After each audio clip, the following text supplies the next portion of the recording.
मंगलवार को मतगणना प्रारंभ होगी प्रातः 8 बजे से। उसके बारे में कुछ प्रेजेंटेशन है जो आपके अवलोकन के लिए प्रस्तुत है। बीच बीच में कुछ होगा तो मैं इसको बीच बीच में इंटरव्यू करते जाऊँगा। उसके बाद में फिर आप लोग जैसा भी आप लोगों के मन में कोई इच्छा होगी, कोई क्वेरीज होंगी तो उसको हम क्लियर करने का भरसक प्रयास करेंगे। मैं अनुरोध करूँगा ठाकुर साहब से, हमारे मास्टर ट्रेनर है, बहुत अच्छे व्यक्ति हैं, तो कृपया ठाकुर साहब इसको प्रारंभ करें। सभी को नमस्कार। 4 तारीख को हमारी जो मतगणना है, जैसा कि आपको विदित है, 29 बैतूल आजादा संसदीय निर्वाचन क्षेत्र की जयवंती अक्षर शासकीय स्नातकोत्तर महाविद्यालय में है। इसमें जो गणना कक्ष हैं और जो विधानसभा वार व्यवस्थाएं हैं वो आपके सामने प्रदर्शित हैं। 129 मुल्ताई की जो है वो गणना कक्ष क्रमांक 20 एवं 21 भूतल पे है। 130 आमला की 18 और 19 जो हमारे गणना कक्ष है उसमें भूतल पर है। 131 बैतूल की गणना कक्ष 6 एवं 7 भूतल पर है। घोड़ाडोंगरी और भैंसदेही की हमारी प्रथम तल पर है 33, 34 और 31, 32। हमारे पास जो पोस्टल बैलेट और ETPDS है, इसमें हमारा जो RO का रूम है, इसमें इसकी गणना होगी और इसके लिए जो कक्ष निर्धारित है वो 10 नंबर है। यह मतगणना हमारी प्रातः 8 बजे प्रारंभ होगी। इसमें जो रिपोर्टिंग टाइम हमने दिया हुआ है, हमारे चाहे वो मतगणना दल के सदस्य हों या हमारे जो काउंटिंग के संबंध में जो गणना अभिकर्ता वगैरह हैं, उन्हें सुबह 5:30 पर हमने वहाँ पर रिपोर्टिंग करने के लिए कहा है। नेक्स्ट। देखिए इसमें, हाँ बिल्कुल सही है। इसमें कर्मचारी की जो एंट्री होगी वो प्रातः 5:30 बजे से होगी, क्योंकि उनको सुबह सुबह हम वो करते हैं, क्या बोलते हैं, रेंडमाइजेशन करते हैं, तो पता पड़ता है आदमी को कि सुबह उसको किस लेवल पे जाना है। तो 5:30 बजे से प्रवेश व्यवस्था करेंगे, 7 बजे तक सब अंदर पहुँच जाएंगे। यही अपेक्षा हमने जितने भी अपने सम्माननीय अभ्यर्थी है और जो राजनीतिक दल के मान्यता प्रदान राजनीतिक दल के प्रतिनिधि उनसे भी की है कि वो भी अपने लोगों को ऐसा सुनिश्चित करें कि 7, 7:15 बजे तक वो भी हो जाए, क्योंकि 7 बजे से अपने स्ट्रांग रूम को एकदम खुलेंगे।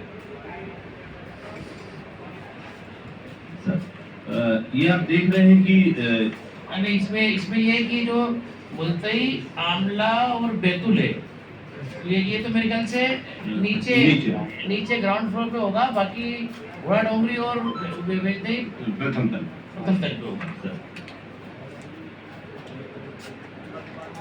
ये आप जो देख रहे हैं, ये मतगणना जो 4 जून की उसका एक प्लान है कितनी कक्षों में होगी।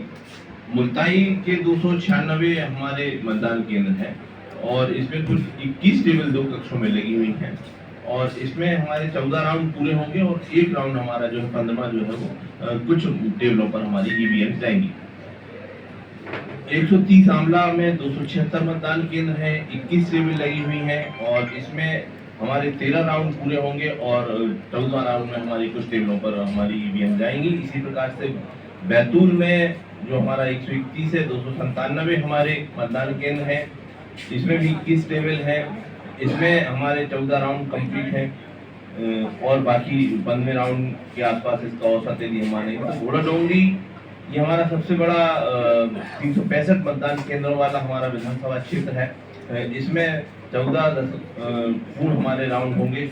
इसी प्रकार से भैंसदेही 347 मतदान केंद्र हैं और इसमें भी 14 राउंड और एक राउंड हमारा 15वां आधा होगा। तो कुल मिला के यदि औसत यदि हम देखते हैं तो हमारे 15 राउंड में हमारे जो है 5 विधानसभाओं के EVMs की गणना हो जाएगी। पोस्टल बैलेट जो हमारे पास है और जो ETPDS है, पोस्टल बैलेट हमारे पास 1878 हैं जो हमारे सीनियर सिटीजन्स और PWD वोटर्स के थे, वो और हमारे पास 2658 जो ETPDS सर्विस वोटर्स के लिए गए हैं वो प्रतिदिन हमें प्राप्त हो रहे हैं। तो इस प्रकार से लगभग जो अनुमानित हमारे पास पोस्टल बैलेट है उसकी जो संभावना है वो लगभग 4000 है कि वो हमारे पास होंगे। इस दृष्टि से 8 टेबल यहाँ पर लगाई गई हैं जिस पर पोस्टल बैलेट की गणना होगी और इसमें जो हमारे ETPBS है, इसमें हमारा संशोधन है थोड़ा सा, इसमें हमने 2 टेबल इसमें और एक्स्ट्रा की हैं।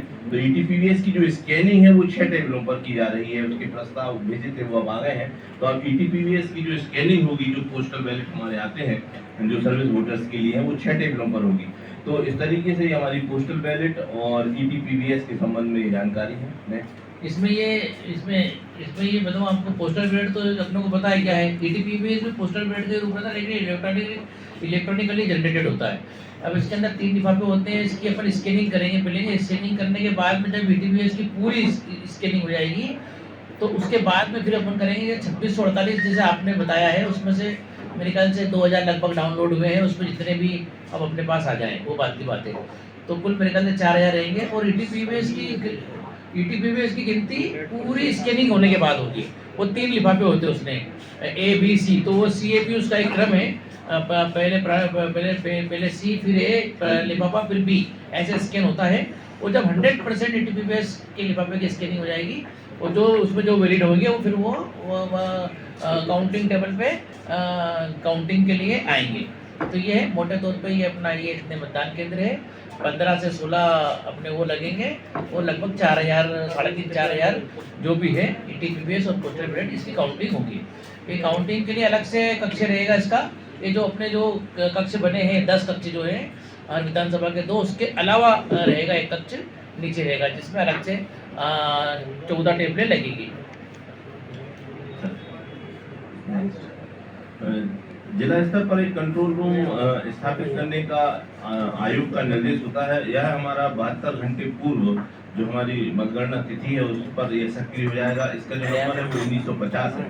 तो ये आपसे अपेक्षा ये है कि ये जो 1950 है, ये मतगणना संबंधी सूचनाएं और शिकायत प्राप्त करने के लिए हमारा आयोग के निर्देश पर ये जिला स्तरीय कंट्रोल रूम जो है ये संचालित होगा। आपके माध्यम से अपेक्षा है कि इसका आप प्रचार प्रसार करें। 1950 जो नंबर हमारा है। नेक्स्ट। जैसा कि आप जानते हैं कि यहाँ पर मतगणना होती है, RPA की जो धारा 128 है, यहाँ पर मतों की गोपनीयता के संबंध में प्रावधान जो है वो RO और ARO के माध्यम से समस्त उपस्थित जितने भी हमारे मतगणना दल में लगे हुए हमारे कर्मचारी या लोक सेवक होते हैं एवं जो हमारे काउंटिंग एजेंट अभ्यर्थी होते हैं एवं वहाँ पर उपस्थित सभी व्यक्ति जिसमें मीडिया पर्सन्स भी हैं और अन्य कार्यों में भी जो लगे हुए वहाँ पर सहयोग के लिए लोग हैं, उनसे अपेक्षा है कानूनी दृष्टि से कि वो मतों की गोपनीयता वहाँ पर धारा 128 के तहत बना के रखेंगे। यदि कोई व्यक्ति इस धारा का उल्लंघन करता है तो वह 3 माह की सजा या जुर्माना या दोनों से दंडित किया जाएगा। नेक्स्ट। सुरक्षा की त्रिस्तरीय व्यवस्था वहाँ पर है। जो पहला सुरक्षा का घेरा है काउंटिंग सेंटर के परिसर में 100 मीटर की परिधि से प्रारंभ होगा। यहाँ स्थानीय पुलिस तैनात की जाएगी। यह क्षेत्र पेडेस्ट्रियन जोन के होगा जिसमें किसी भी वाहन के प्रवेश की अनुमति नहीं होगी। इस घेरे में प्रत्येक व्यक्ति को ID जांच कर ही इसमें प्रवेश दिया जाएगा। दूसरा जो सुरक्षा घेरा होता है मुख्य प्रवेश द्वार पर होगा जिस पर CA PF तैनात स्टेट आर्म फोर्स स्टेट वाली रहेगी। ठीक है। और इस पे प्रत्येक व्यक्ति की तलाशी होगी। यहाँ पर फिक्सिंग भी की जाती है। मोबाइल, लैपटॉप, iPad या कोई भी इलेक्ट्रॉनिक्स आइटम जो है यहाँ पर ले जाने की अनुमति नहीं होगी। तीसरा जो सुरक्षा घेरा है जो काउंटिंग हॉल के गेट पर होता है, इसमें CAPF होता है जिस पर सेंट्रल आर्म फोर्स, यहाँ पर सेंट्रल आर्म फोर्स होगी। तो त्रिस्तरीय सुरक्षा घेरा है जो जिसके तहत हर मतगणना दल के जो सदस्य हैं जो काउंटिंग में लगे हुए हैं या जो हमारे काउंटिंग एजेंट हैं अभ्यर्थी हैं उन सभी को इस सुरक्षा के मोटे तौर पर अपन ये समझ लें कि जो सड़क का जो पार्ट है वो अपना पहला गार्डन हो गया और जैसे गेट के अंदर घुसेंगे अपन तो अपना दूसरा गार्डन मिडिल गार्डन हो गया और एक जैसे मतदान केंद्र के मतगणना कक्ष में प्रवेश करेंगे वो अपना तीसरा हो गया। तो ये 3 त्रिस्तरीय सुरक्षा व्यवस्था कैसे कैसे करेंगे वो इसमें आपके सामने दी गई है। और इसके अंदर जो किसी प्रकार के इलेक्ट्रॉनिक उपकरण वगैरह वो सब वो बिल्कुल प्रतिबंधित है। और ये भी बता दूं कि अगर कभी कभी वो होते हैं जिसको बोलते हैं कैलकुलेटर वगैरह होते हैं तो वो हम 8-10 कैलकुलेटर की व्यवस्था करेंगे जो किसी को हम वही प्रोवाइड करा देंगे। मोबाइल नहीं, प्रवेश वर्जित है मोबाइल का। चलिए आगे बढ़िए। मीडिया मैनेजमेंट या मीडिया हाउस के लिए जो बिंदु हैं उसमें जो अधिकृत मीडिया कर्मी के लिए गणना कक्ष से थोड़ी दूर पर पर्याप्त बड़े आकार के कक्ष में सभी सुविधाएं सहित मीडिया सेंटर बनाया जाएगा। जनसंपर्क विभाग के हमारे जो वरिष्ठ अधिकारी हैं, आयोग के जैसे निर्देश हैं कि मीडिया सेंटर का प्रभारी चलो नियुक्त इसमें किया मैं जाएगा। बता देता हूँ कि सर। जैसे ये मीडिया का प्रवेश पाठ है, मेरा अनुरोध है कि आप सभी को पीआरओ साहब के माध्यम से वो प्रवेश पत्र, आपको परिचय पत्र मिल गए हैं। ये परिचय पत्र लेके आप सभी को वहाँ आना पड़ेगा, पहली बात ये। दूसरी बात ये है कि उसके प्रवेश पत्र के बिना वहाँ पे प्रवेश करने में, क्योंकि पुलिस को अपनी सुरक्षा करना है और 3 लेयर की व्यवस्था है, तो बड़ा संवेदनशीलता के से सजगता के साथ में उसको करेंगे। तो आप कृपया सब लेके आए अपने आइडेंटिटी कार्ड, जो आपको भारत निर्वाचन आयोग के अधिकृत निर्धारित फॉर्मेट में दिया है। दूसरा, आप लोगों को जैसा पिछली बार प्रवेश दिया गया था मीडिया को, तो जो हॉल के पास में जो गेट है वहाँ से प्रवेश की पात्रता होगी, और सीधे ही फिर आप लोगों का वो सामने जो आपका स्पेस बनता है वो हम उसको वहाँ पे सभी सुविधाओं से युक्त हम लोग देंगे। वहाँ पे आपकी बैठने की व्यवस्था, और दूसरी ओर एलईडी और दूसरा जो इंटरनेट कनेक्शन या फिर टेलीविज़न की व्यवस्था और बैठने की व्यवस्था और इत्यादि वहाँ पे मीडिया सेंटर में सर मोबाइल ले जा पाएंगे मीडिया सेंटर में? मैं बता रहा हूँ ना उसके अंदर। तो ये तो अब जब आप प्रवेश करेंगे तो आपके कैमरे और ये जो मोबाइल वगैरह है तो वो वहाँ तक कि आप कहाँ तक ले आ पाएंगे जहाँ पे आप लोगों की बैठने की व्यवस्था की है, पहली बात ये। दूसरी बात, वहीं से हमने उनकी भी व्यवस्था रखी है निर्वाचन अभी वो मतगणना अभी करता हूँ, लेकिन गेट उसी गेट से, लेकिन उसके हम 2 पार्ट कर देंगे, एक से आप जाएंगे, दूसरे से वो निकल के अपना निकल जाएंगे। तो अब बात आती है कि आप अंदर चले गए, अब आपको मोबाइल, जैसे मैंने बोला कि जो अन्य संचार साधन ले आने की उपयोग की अनुमति होगी, लेकिन अपन जब अंदर जाएंगे ये वहाँ जो भी आपको जैसा करना है, बैठना है, जो भी आपको रिपोर्ट बनाना है या जो दूसरी चीज़ें वो टेंट के नीचे बैठक व्यवस्था के वहाँ पे कर लोगे। लेकिन अपन मतगणना कक्ष में प्रवेश करने के लिए हमने पीआरओ साहब को बोला है, हर बार ये व्यवस्था होती है, अपन बारी बारी से सब जने जाएंगे वहाँ पे, और बारी बारी से जाके जो भी निर्धारित जो इनके मार्गदर्शन में जो स्टिल कैमरा है या जो आपका वीडियो क्लिपिंग का जो एक है वो ले आने की अनुमति हम उसको करेंगे, वीडियो कैमरे को, स्टिल उसको, जिससे आप लोग दूर से उसका वो कर लेंगे, गोपनीयता बनाए रखते हुए काउंटिंग की। तो उसको फिर उसको पुलिस और फिर पीआरओ साहब करेंगे, और उसके बाद में फिर सबको घुमा के एक दल को जो भी 10-15 को एक साथ ले गए या 2-4-5 जो भी अपन निर्धारित करेंगे, उसके बाद लाइन करें, फिर दूसरे को ले गए। तो आपको इसको वीडियो विजुअल और जो आपकी वीडियो क्लिप्स है या जो दूसरी चीज़ें हैं वो आपको मिलती रहेगी, और बाकी का जो डेटा है वो भी आप लोगों को पता है कि कैसे वहाँ पे प्रोवाइड करते हैं हम लोग, तो वो डेटा भी आपको हम समय समय पर प्रोवाइड करेंगे। तो ये है, इसके नोडल हमारे पीआरओ साहब रहेंगे, और पीआरओ साहब की सहायता के लिए हमने 2 और सूबेदार ऑफिसर की जो मतलब जिसको हम समय समय पे इनके अनुपस्थिति में चार्ज देते हैं, वो एक्टिंग पीआरओ ग्रुप में रहते हैं, तो वो इसको काम को करेंगे। ये स्थिति है। अब इसमें कोई पूछना चाहे तो पूछ लें। तो आप बोले टेंट में व्यवस्था कर रहे हैं, कमरे में व्यवस्था कर रहे हैं? नहीं, देखिए हमेशा आपके बैठने के लिए एक अलग से स्पेस होता है, बढ़िया शानदार, वहाँ पे सब व्यवस्था रहेगी, कोई चिंता की बात नहीं है। सर लास्ट टाइम जो अनाउंसमेंट हो रहा था ना, सर विधानसभा चुनाव जो हुए 23 में, इसमें सब बाहर कर दी थी हम लोगों की व्यवस्था, काफी दूर हो गया था। इसके पहले जो होता रहा है, हाँ, नहीं वो अंदर नहीं, वो अंदर तो देखिए, अंदर तो अपन इतने सारे लोगों को वो जगह ही नहीं वहाँ पे होता रहा है ना इसके पहले। हाँ, नहीं इस बार क्या है कि बड़ा शक्ति, आपको पता है कि इलेक्शन कमीशन का सब रहता है वहाँ पे, अपन तो मैं भी रहूँगा आप लोगों के साथ, समय कोई चिंता की बात थोड़ी है। गेट के पास में एक हॉल है, हाँ, वहाँ जब वही बार हॉल है वहाँ पे हो, वही की बात कर रहा हूँ मैं। टेंट में नहीं हो रही। नहीं हॉल भी होता नहीं है अंदर भी और हॉल भी है ना, वो हॉल का भी उपयोग करेंगे। हाँ और लेकिन- टेंट हम लगाते हैं एक्स्ट्रा अगर किसी को बैठना है और उस वो हिसाब हाल तो काफी हाँ, मेरे बोलने में भ्रम हो गया। वो हाल तो ही, हाँ हाल में तो काफी वो अपनी जगह ही हाल, वहाँ से हिले ही नहीं। वो आपका इंतजार कर रहा है, मैं बता रहा हूँ। Sir last time camera round वाली जो आपने बना करके रखे ठाकुर साहब को अवेलेबल कराए ना, ताकि वो अवगत कराना पड़ेगा हमें। वो कितने राउंड होना है, क्या है पूरा शीट बनाई होगी ना सर वो। बना हुआ चार्ट बना है। था ना, इसी में है ना सर वो ये हमें- चार्ट दीजिए ना, हम दे देंगे ना। हाँ, वो दे दीजिए। हाँ ये फोल्डर सर, ये इसकी एक फोल्डर ये ले लो ना, देते ना, अभी देते, ग्रुप पर डाल देना। पीडीएफ बनवा के डलवा उसमें वो करेक्शन करवा हाँ, ये अभी देंगे दो- TPS टेबल जी। का और ये एक ETPBS की क्या है, पहले हमारी 4 ETPBS की टेबल थी। आज हमने 2 का प्रस्ताव भेजा था, क्योंकि ETPS में कठिन वो थोड़ा समय लगता है, तो 6 हो गई। तो थोड़ा सुधार के हाँ, अभी कर देंगे। PRO साहब को दे देना, PRO अभी हम- साहब उसमें कर देंगे। 10 मिनट बाद अब भी दे दें। सर ये ETPBS का सेटअप ही अलग है इसकी। नहीं देखिए, काउंटिंग, हाँ डिक्लेरेशन। नहीं, देखिए पोस्टल बैलेट और ETPBS में बहुत ज़्यादा डिफरेंस नहीं है। लेकिन ETPBS जो होता है इलेक्ट्रॉनिकली जनरेटेड होता है, जो अपने सर्विस वोटर जो होते हैं उनके लिए होता है, जो सेना वेना में इसमें रहते हैं उनके लिए रहता है। तो वो उसके लिए अलग से एक व्यवस्था होती है। लेकिन वो मतलब सिस्टम से जनरेटेड होता है। उसको 3 लिफाफे में आएंगे सब, उसको फिर उसके लिए एक अलग से एक कक्ष है वहाँ पे, वो इसके नहीं होगा। उसी कक्ष में है सर आपके RO अच्छा, में। तो जिस रूम में मैं बैठूंगा उसी में उसकी स्कैनिंग होती रहेगी, स्कैनिंग रहती है। QR कोड की स्कैनिंग होती है उसमें, और फिर वो ऑथेंटिक जब होता है तो एक बार पूरी स्कैनिंग जब सभी ETPBS की हो जाएगी, फिर वो पोस्टल बैलेट टेबल पे चले जाता है काउंटिंग गिनने के के लिए। लिए। कलेक्टर साहब थोड़ा सा इसका declaration थोड़ा सर confusion कैसे- पैदा हो रहा है। क्योंकि ठाकुर साहब बोल रहे थे कि कुछ इसको जो आज जो कौन ठाकुर साहब? जी अच्छा, हाँ हाँ। कि बोले थे कि कुछ आने वाले हैं, तो ये BTPS के वो आए नहीं क्या आपके पास? नहीं, कंफ्यूजन कुछ नहीं है। ETPBS डाक से आता है। जी जो व्यक्ति जहाँ पे कार्यरत होगा वहाँ से डाक से भेजेगा। तो जो 4 तारीख को सुबह 8 बजे तक आ जाएंगे उनको काउंटिंग करिए।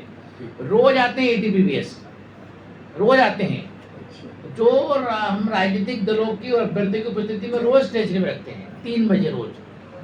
तो वो है, तो रोज आके कभी 100 आ गए, कभी 50 आ गए, कभी 1 भी नहीं आया, कभी 15 आए, कभी 200 आ तो गए। ऐसे तो कुछ आंकड़े होंगे नहीं सर कि हमने कितने जारी किए थे, कितने लोगों ने नहीं डिमांड की? देखिए, वो 2648 जो थे वो ETPBS है सिस्टम पे, जी है ना। जी उसमें से अभी से लगभग 1200 के आसपास आ गए। हाँ, आज कल तक उसमें से 2600 सॉरी 48 से 2658 है। जी उसमें से 1142 जी आ चुके हैं। 1400 का हाँ, जो मैक्सिमम आएंगे ये 2658 आएंगे मैक्सिमम। जी लेकिन 100% लोग वो उसको वोटकास्ट कर देंगे ETPBS से। तो ठीक है ना, ठीक है। 28/5 तक आ गए 1142। 1400 ये सुबह 8 बजे तक आएंगे। किस दिन? 4 तारीख को। अब बात आती पोस्टल बैलेट की, तो पोस्टल बैलेट तो अपने 1878 फाइनल है। पोस्टल बैलेट कौन से? जो दिव्यांग, जो PWD वोटर ने दिए थे, और जो अपने सीनियर सिटीजन 85 प्लस ने दिए थे, वो है। तो ये 1878 है प्लस 1142 ETPBS आ गए हैं, और भी आएंगे। कब तक? 4 तारीख को सुबह 8 बजे तक। सर ये हरदा की भी जानकारी प्राप्त हुई? ये हरदा के भी इसमें इंक्लूड है। नहीं, जब अपना राउंड जब जानकारी प्राप्त होगी हाँ तो उधर हरदा की भी इंक्लूड करके वहाँ की- हाँ, जब हर चरण पे जैसे ऐसा होता जाएगा, तो वो जब रिजल्ट शीट बनेगी तो RO तो यहाँ पे ही है, वो अपने हरदा अपना पार्ट है और हरसुद अपना पार्ट है, तो वहाँ से जानकारी आएगी। जो भी सिस्टम है हमारा ऑनलाइन या जो भी उसके पास आएगा, फिर हम उसको round wise sheet round wise प्राप्त होगी सर। राउंड वाइज होगी। सर हर राउंड में जो अनाउंसमेंट हो रहा था लास्ट टाइम विधानसभा में वो क्लियर नहीं था, तो जो मीडिया से RO साहब इस ही बार- करेंगे अनाउंसमेंट, तो एक Okay. सिंगल अनाउंसमेंट आपको क्लियरली मिल जाएगा। नहीं, इसमें 2 मिनट माइक का प्रॉब्लम था सर, मतलब नहीं, इससे कि मैं बता दूं आपको, दो तरह से घोषणाएं करेंगे। एक तो ARO खुद कर लेंगे, अपने रूम में रहेगा, वो बाहर नहीं रहेगा। जब सारे ARO की सीट और हरदा की भी आ जाएगी और हरसुद की भी आ जाएगी, वो फिर मेरे पास आएगी, तो वो सिस्टम में हम लोग, हमारा एक दल वो करता रहेगा। और जैसे ही कंसोलिडेट होगी जानकारी, उसके बाद में फिर मैं राउंड वाइज उसकी RO के रूप में फिर मेरे माध्यम से उसकी घोषणा होगी, तो वो सब दूर जाएगी। अब बात आती है कि पिछली बार सिस्टम ठीक नहीं था, जी साउंड सिस्टम या जो भी उसकी वो, तो वो आपने जो बताया उसके ऊपर हम ध्यान रखेंगे, उसकी क्वालिटी अच्छी हो, उसका साउंड क्लियरिटी हो, ये हम सुनिश्चित करेंगे। जी थैंक यू। कब तक आ जाएगा परिणाम? आपको 6 बज जाएगी, 6 साढ़े 6, 6 साढ़े 6 तो बजेगा। मीडिया सेंटर में सर जो एलईडी टीवी लगाई जाती है सर, पिछली बार भी लगी थी विधानसभा में, तो निवेदन था सर कि कम से कम उसकी 2 या 3 संख्या कर दिया जाए। 4 कर देंगे, तो 3 बोला, एक ही चीज़ में 4 3 वही बार-बार बंद हो रही है। क्या ये 4 एक ही चीज़ वो बार-बार बंद हो और रही है। अच्छी साइज की टीवी, समझ रहे हो ना? सर वाईफाई सुविधा उपलब्ध है? हाँ, बंद हो रही थी सर। एक वाईफाई सुविधा दे देंगे, कोई चिंता की बात नहीं, आप करा देंगे। जैसे सुबह 8 बजे से शाम 6 बजे तक फाइनल हो जाएगा, 6 बजे फाइनल। नहीं देखिए, मैं नहीं बोला 6 मतलब इन्होंने बोला कितना समय लग जाएगा वो बोला, मैंने कोई वो नहीं बोला है। टाइमिंग भी वो बता तो रहे हैं ना, कितने देर में कंप्लीट करेंगे। काउंटिंग देखिए वो ये देखो अपन ये आज किस राउंड में कितना समय लगेगा कोई थोड़ी बोल सकता है ना? वो तो शुरू में लेट होता है, तो उसके बाद में 12 भी बज सकता है रात को। आगे संभवतः 6 बजे तक। पूर्व के अनुभव जी, संभवतः जो हम लोगों ने आकलन किया है वो लगभग 6 बज जाएगी उस पर जब होती है। देखो अपने को अपने लिए नहीं देखना, अपने को तो हरदा भी देखना है, अपने को भी देखना, जब आएगा तभी तो कर पाओगे आप सब। ये इसको क्या अपन समय में बांध सकते हैं? हाँ, प्रयास करेंगे कि अपन एक जो अनुमानित लगा रहे हैं उसमें, ये इट इज़ नॉट अथेंटिक, ये कोई अधिकृत नहीं कि 6 बजे से मतलब हो जाएगा बंदा को, फिर तो आप तो भी सिर्फ 6 बज के 1 मिनट टाइमिंग पूछ रहे सर उसकी। कितने बजे से शुरू हुआ, कितने बजे तक कंप्लीट? 8 बजे फिक्सिंग 8 बजे हमें करना है। प्रातः 8 बजे शुरू हो जाएगी गणना। होने का डिक्लेयर है और कंप्लीट हो जाएगा वो समय है। कितने मेरे ख्याल से 14, देखिए 14-15 चरण होंगे, एक का 16 हो जाएगा, तो 15 और 16 चरण में के हर चरण बार जब तक वो होगा 16 नहीं होगा तब तक के फाइनल तो अपन बता देंगे। बाकी तो आप एनालिसिस करने के लिए आप लोग हो यहाँ पे, कोई चिंता की बात नहीं है। तो ये है, और अब मैं इसमें प्रवेश के लिए बता दूं कि प्रवेश के लिए अपन ने बता दिया ना। हाँ, इसमें आप लोगों को वो गेट हो गया, आपके साथ में जनप्रतिनिधि को अपने जो राजनीतिक मान्यता प्राप्त दलों के प्रतिनिधि और अपने कैंडिडेट के काउंटिंग एजेंट, फिर वो अंदर आपके जहाँ से आप प्रवेश करेंगे वहाँ से निकलेंगे, राइट पे जाएंगे और फिर सीधे पीछे जाएंगे, जो खेल ग्राउंड है, खेल ग्राउंड जाएंगे, उनके पीछे की प्रवेश व्यवस्था की गई। पिछली बार क्या होता है कि पिछली बार कर्मचारियों को और काउंटिंग एजेंट को एक साथ प्रवेश दिया था, और एक साथ प्रवेश देने के बाद में फिर वो ड्रॉप गेट की व्यवस्था की थी कि एक बार कुछ समय में वो निकल जाए कर्मचारी, तो वो ओवरलैपिंग हो रहा था। इस बार आपने वो व्यवस्था को एकदम थोड़ा सा एडिशन अल्ट्रेशन करके पीछे से हमने कर दिया है।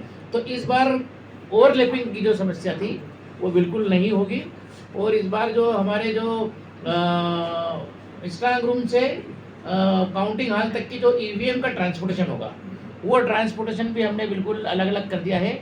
हर कमरे के लिए अलग रास्ता हमने बनाया है, तो ये होगा। इसके अलावा हमने जो पास की व्यवस्था की है, या जो हम लोगों ने जो ड्रेस कोड बनाया है, ड्रेस कोड के बारे में बताऊंगा मैं कि जितने भी राजनीतिक दल अपने ये जो मान्यता प्राप्त राजनीतिक दल के प्रतिनिधि या जो उनके काउंटिंग एजेंट है या जो कैंडिडेट है, उनके लिए विधानसभावार हमने कलर निर्धारित करे हैं, ताकि यहाँ वहाँ लोग नहीं घूमे, जिससे कि जो समस्या होती है पुलिस को कानून व्यवस्था में करने की, या लोग एक विधानसभा के दूसरे में जा रहे हैं, वो सब नहीं हो पाएगा। सब अपने उनको बाकायदा पाउच और वो उनको डोरी दी है लटकाने की, उससे वो अपना काम, उससे वो अपने प्रवेश करेंगे। तो ये रहेगा।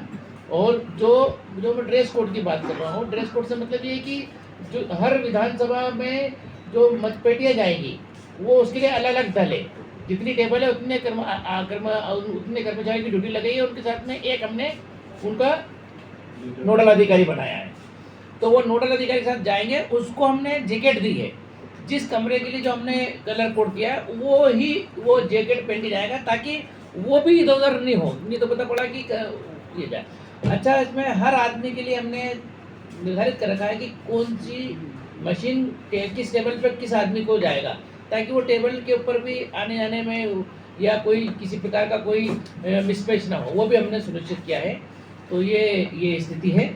और जो एक मोटे रूप पे, हालांकि जो मुल्ताई के लिए हमने जो परिचय पत्र कलर का और उसको दूसरा बनाया, कलर कोड बनाया, बैंगनी का बनाया है, आंवला में पीला है, बैतूल में आसमानी है, बड़ा डोंगरी में गुलाबी है और भेजरी का फिरोजी है। आप लोगों का तो वो ही सही एक निर्धारित यूनिवर्सल कलर, तो वो अपन उसको देगा, ठीक है। तो ये स्थिति है। सर हमको भी जैकेट मिलवा बाद में दूसरे और भी काम करना उससे तो आप नहीं कर पाओगे। सर ये वीवीपैट से जो पर्ची ना निकलेगी उसकी भी काउंटिंग का कुछ रखा Yes. क्या था? तो ये हर विधानसभा में जरा बता दो सर, आप बताओ। हर विधानसभा में जो 5 जो है, इसमें जो आयोग के निर्देश है हुए हैं कि अनिवार्य रूप से हर विधानसभा की 5 वीवीपैट की पर्चियों की गणना जब हमारे ईवीएम के पूरे राउंड हो जाएंगे विधानसभा के, उसके बाद उसी कमरे में की जाएगी। ठीक है। ये कुछ तय है सर किस पोलिंग बूथ के होंगे? हाँ, वो उसमें रैंडमली नियम है। लॉट से पर्ची निकाल के 5 बूथ चयन Randomly. रैंडमली होंगे और फिर 5 का गिनती की जाएगी। सर मतगणना केंद्रों में बहुत ज़्यादा दिक्कत सर हम जैसे लोगों को आती है। जब उनको बाहर खड़ा कर दिया जाता है फिर वो अंदर आने नहीं दिया जाता। विकलांग होने के बाद उसमें का आधा किलोमीटर आदमी पैदल चलेगा, तो गाड़ी की जो व्यवस्था होगा मतलब गेट से अंदर तो आने दी। पिछली बार काफी रोका टोकी हुई थी।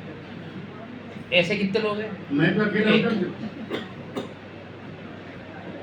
भाई साहब, मेरा मानना है कि सर ये एक वहाँ पे एक गाड़ी की पवार जी कौन रोकेगा आपको यार, अच्छी बात है। अरे उन्होंने सरकार कर लिया है कि उनको रोकते हैं, तो मतलब क्या ये है? प्रथम लेयर तक तो आप ऐसे घुस जाओगे, हर आदमी पहचान रहा है आपको।